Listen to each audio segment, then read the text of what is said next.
Hello guys, আসসালামু আলাইকুম রহমতুল্লাহ। আমরা আজকে আসছি লালবাগ কেল্লার একটি সুন্দর স্পটে। এখানে দেখা যাচ্ছে এখানে নতুন নতুন মানুষ আসছে বাইরের দেশ থেকে এবং পৃথিবীর আনাচে কানাচে থেকে মানুষ। এটি আমাদের বাংলাদেশের সবচেয়ে প্রাচীন প্রত্নতাত্ত্বিক স্থান। এখানে দেখা যাচ্ছে নামাজের স্থান এবং এখানে দেখা যাচ্ছে অনেকে অনেক খুশি। তারা সেখানে নানান ধরনের মানুষদের সাথে নিয়ে এসেছে এবং সুন্দর সুন্দর জায়গায় ছবি তুলছে। এখানে দেখা যাচ্ছে অনেকে বিশ্রাম করছে, অনেকে চারিদিকের পরিবেশ উপভোগ করছে। এখানে প্রত্নতাত্ত্বিক স্থানের মধ্যে সবচেয়ে সুন্দর দিকটি হলো এখানকার সুন্দর নকশা। এখানকার প্রত্যেকটি বালুকণা অনেক আগের। এখানে প্রত্যেকটা জিনিস এমনভাবে সাজানো হয়েছে যে মানুষ দেখলেই তা প্রেমে পড়ে যাবে বা মুগ্ধ হয়ে যাবে। এখানে দেখা যাচ্ছে চারিদিকে কত সুন্দর আবহাওয়া। আমাদের আজকের আয়োজন করেছিল আমাদের মামার সাথে এসেছিলাম এখানে সুন্দর জায়গাগুলো দেখতে। এখানে দেখা যাচ্ছে স্কুল কলেজের ছাত্রীরা এখানে ঘুরতে এসেছে। এখন আমি উঠছি পাহাড়ে। এখানে দেখা যাচ্ছে সুন্দর ঘাস।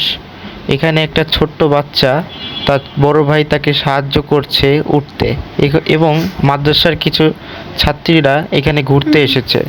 কত সুন্দর পরিবেশ। চারিদিকে নিজেদের প্রিয় সঙ্গীকে নিয়ে মানুষ আনন্দ করছে। এখানে দেখতে উপরে উঠে আরও সুন্দর লাগছে। যাই হোক, এখানকার পরিবেশ আমি উপভোগ করতে করতে একটা কথাই বলবো, আপনারা অবশ্যই কোনো না কোনো দিন, একদিন না একদিন অবশ্যই এখানে আসবেন এবং এখানকার প্রাকৃতিক মাধুর্য দেখবেন। এই মাধুর্য আপনার অন্তরকে প্রশান্ত করবে এবং আপনাকে মানসিক শান্তি যোগাবে। দেখি আরেকটু দূরে যাই। এখানকার পরিবেশ আমি যতই দেখছি ততই মুগ্ধ হচ্ছি। চারিদিকে কত সুন্দর আবহাওয়া এবং আমি যতই হাঁটছি ততই সুন্দর সুন্দর জিনিস আমি দেখতে পাচ্ছি। দেখা যাচ্ছে এখানে বিশাল বড় একটি সিঁড়ি, যেখান দিয়ে মানুষ যাতায়াত করছে এবং এখানে মানুষ বসার জায়গাও করে নিয়েছে। দেখা যাচ্ছে এখানকার স্থান অনেক পুরনো, তাই এখান ভেঙে যাওয়ার সম্ভাবনা অনেক বেশি। তারপরেও এখানে মানুষ যাতায়াত করছে কোনো ধরনের দ্বিধা ছাড়াই। এখানকার পরিবেশ উপর থেকে দেখতে আরও বেশি সুন্দর।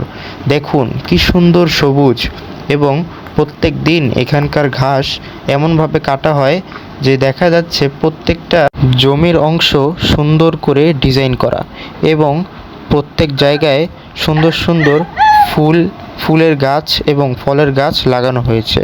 ফুলের গাছগুলো এখানে বেশি, তার কারণে মানুষ এখান থেকে ফুল নিয়ে যেতে পারে এবং তারা এই ফুলের গন্ধ তারা তাদের অন্তরকে প্রশান্তি দান করতে পারে। এখানে দেখা যাচ্ছে দুইজন নিব্বি হাত ধরে হাঁটছে। আমরা আরেকটু দূরে যাই। এখানে অনেক ছোট ছোট কিশোররাও এসেছে এবং তারা তাদের বাবা মার সাথেই এসেছে। দেখা যাচ্ছে উপর থেকে লালবাগ কেল্লার যে মেইন স্পটটা আছে সেটা দেখতে আরও অনেক বেশি আকর্ষণীয় লাগছে। এখানকার প্রত্যেকটা ইট বালুকণা হাজার বছরের পুরানো। এখানকার রাজারা এখানে এমনভাবে তৈরি করেছে, হাজার বছর হওয়ার পরেও এখানকার নির্মাণ কাজ কোনোভাবেই ধ্বংসস্তূপে পরিণত হয়নি। এখানকার পরিবেশ আপনি যতই দেখবেন ততই বেশি আপনার কাছে আশ্চর্য বোধ হবে। এখানকার প্রত্যেকটা বালুকণা এমনভাবে সাজানো হয়েছে যেটা এখনকার আমাদের আধুনিক দেশের আধুনিক কোনো ধরনের আধুনিক যন্ত্র দ্বারাও এগুলো সম্ভব নয়, যেগুলো তারা প্রাচীন যুগে করে এসেছে। তাই অবশ্যই পরিশেষে আমি বলবো, আপনারা অবশ্যই লালবাগ কেল্লা ঢাকার মধ্যে অবস্থিত, এখানে আপনারা অবশ্যই আসবেন এবং এখানে আসতে হলে এখানে 20 টাকার টিকিট, এখন 30 টাকা হয়ে গেছে। যাই হোক, আপনারা আসবেন এবং এখানে ঘুরে যাবেন এবং আপনার পরিবারকে সঙ্গে নিয়ে আসবেন।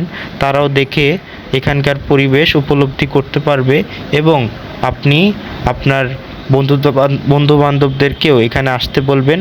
অবশ্যই যারা ঢাকায় আসছে তাদের জন্য এখানে আসা অনেক অনেক সহজ, কিন্তু যারা ঢাকার বাইরে তাদের জন্য খুব কঠিন এরকম বলবো না, কিন্তু ইচ্ছা থাকলেই উপায় হয়। অবশ্যই আপনারা আসতে